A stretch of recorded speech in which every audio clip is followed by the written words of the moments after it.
میں نے بتایا تھا نا کہ پردے کا حکم اسلام میں کیوں ہے, کہ اسلام آپ کو ناجائز طریقے سے عورت تک جانے سے روکتا ہے. گورے نہیں روکتے, تو وہ پردہ نہ بھی کریں تو کوئی ٹینشن نہیں ہے ان کی عورتیں, کیونکہ وہ ویسے ہی اپنی حرام خواہشات کے ذریعے اپنی ٹھڑک کو اتنا پورا کر چکے ہوتے ہیں کہ وہ اگر کسی عورت کو برہنہ بھی دیکھ لیں اور تنگ کپڑوں میں بھی دیکھ لیں انہیں کچھ نہیں ہوتا, اس لیے کہ وہ تو نائٹ کلبوں کے عادی ہیں. ان کے اتنا وہ بالغ ہونے سے پہلے ان کی خواہشات استعمال ہو چکی ہوتی ہیں, ان میں وہ جذبات نہیں ہوتے. مسلمان جس ماحول میں پلتا ہے اسے عورت دیکھنے کو نہیں ملتی. کیوں؟ اسلام اس کو کہتا ہے کہ تمہارے لیے اللہ نے تمہاری بیوی کو بنایا ہے. جب بنایا ہے تو اس کے سارے جذبات پھر بیوی کے لیے ہوتے ہیں, تو اس لیے اسلام نے پھر عورت کو حکم بھی دیا کہ بھئی اس معاشرے میں جہاں حرام پر پابندی ہے تو وہاں اگر عورتیں بے پردہ گھومیں گی تو پھر اس کو آپ یورپ پہ قیاس نہیں کر سکتے, وہاں خطرہ پھر زیادہ ہوگا. وہاں مردوں کی عورت پہ نظر پڑے گی, ان کے جذبات بھڑکیں گے اس سے. گورے تو ٹھس ہو چکے ہیں, فارغ ہو چکے ہیں, ان کے یہاں کچھ بیکار ہے ان اس معاملے میں. وہ تو بچپن سے ہی بالغ ہونے سے پہلے ہی ان کی خواہشات استعمال ہوتی ہیں. تو اپنے کلچر کو ان کے کلچر سے آپ میچ نہ کیا کریں. ہمارے احکام کچھ اور ہیں, ان کے لیے احکام کچھ اور ہیں. میں ایک بات اور لوگوں سے کہتا ہوں کہ انگریزوں نے جو خواتین کے حقوق کے لیے قوانین بنائے ہیں, بچوں کے حقوق کے لیے کہ ڈانٹو نہیں مارو نہیں, یہ اس کلچر کے لحاظ سے 100% صحیح ہے, اس کلچر کے لحاظ سے بالکل ٹھیک ہیں. کیونکہ یورپ کا ماضی آپ اٹھا کے دیکھیں, مذہب نہیں ہے نا, خدا کا خوف نہیں ہے. جہاں خدا کا خوف نہیں ہوتا وہاں پھر قانون کے ذریعے آپ ظلم سے روکتے ہیں. آپ یورپ کا ماضی اٹھا کے دیکھیں, اس معاشرے میں عورتوں پر بچوں پر بے پناہ ظلم ہوتا تھا. ہمارے ہاں تو ظلم ہوگا تو کم از کم خدا کا خوف تو تھوڑا بہت اس کے دل میں آئے گا نا, کہ کوئی دیکھنے والا نہیں ہے, قانون بھی پوچھنے والا نہیں ہے, لیکن اللہ کو میں نے جواب دینا ہے. علماء کے بیانات ہوتے ہیں, بزرگوں کے بیانات ہوتے ہیں. کل میں حضرت حکیم اختر صاحب کا بیان لگا کے بیٹھا, خواتین کے حقوق پر اتنا بولتے تھے, وہ اتنا بولتے تھے کہ عورتوں پہ رحم کرو, بیوی بچوں پہ. تو یہ تو ہمارے دور میں ہمارے ہاں علماء ہمیشہ سے بولتے آ رہے ہیں ان چیزوں پہ. انگریزوں کے ہاں تو بزرگ ہے ہی نہیں, ان کے ہاں یہ بزرگ کا کانسیپٹ ہے ہی نہیں, کوئی نصیحت کرنے والا. تو قانون ہی ہے جو ان کو سیدھا رکھے گا.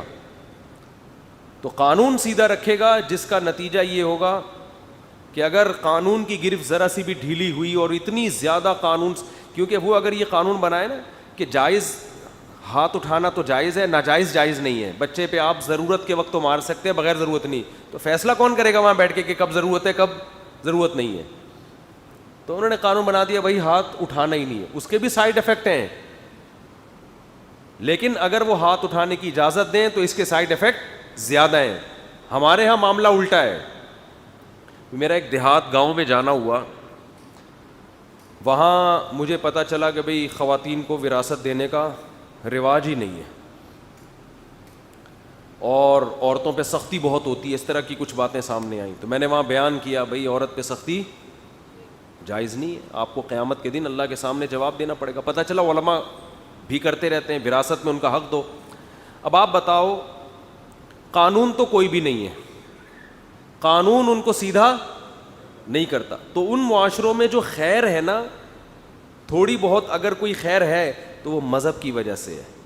اور یہ لبرل لوگ صبح و شام مذہبی اسکالرز کو گالیاں دے رہے ہوتے ہیں.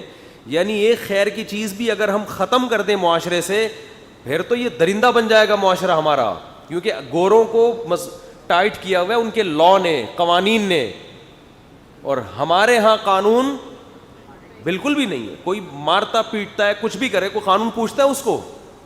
ہمارے ہاں جو خیر ہے مذہب کی وجہ سے ہے. تو ہمیں ان قوانین کی ضرورت بھی نہیں ہے جو وہاں پر ہیں, وہ اس معاشرے کے حساب سے ہیں جہاں مذہب نہیں ہے موٹیویشن کے لیے. تو مجبوری ہے, تو وہ جو ان کی مجبوری ہے وہ ہم اپنے اوپر مسلط کر رہے ہیں, ہماری مجبوری تھوڑی ہے.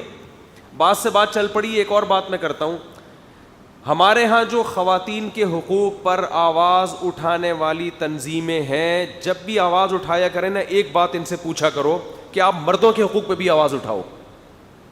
آپ بولو مرد کے, یہ یورپ سے نا آدھے احکام لیتے ہیں جس سے ہمارا سسٹم تباہ ہو جائے. پورے احکام یورپ کے یہ نہیں لیتے.